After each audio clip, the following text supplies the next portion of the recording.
আজকে সকালে কাজে এসে আমার সাথে যে এরকম কেলেঙ্কারিটা হবে এটা আমি কখনো ভাবতে পারি নাই। তো চলো তাহলে তোমাদের ঘর শুরু থেকে বলি। প্রত্যেকটা দিনের মতো আজকেও আমি চলে এসেছি কাজে, আর কাজে এসে এই জায়গাটাকে ভাড়া করে সিঁড়িটাকে প্লাস্টার করতে শুরু করে দেয়। হঠাৎ করে একটা ফোন আসার পর সব যেন কিরকম উল্টো পাল্টা হয়ে গেল। এখানে মাখাইতে হবে ঢালাই, আর এখানে আমাদের ঢালাই ফেলাও হয়ে গেছে, আর এই ঘরটাকে ঢালাই করতে হবে।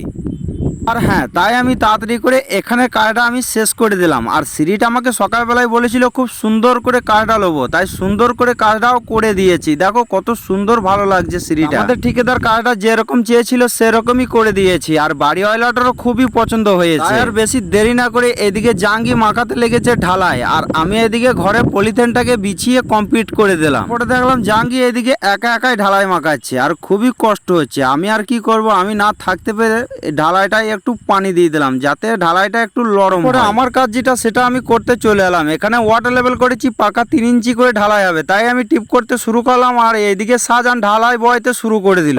এই ঘরটা যত তাড়াতাড়ি ঢালাই করে শেষ করতে পারবো তত তাড়াতাড়ি আমরা বাড়ি যেতে পারবো।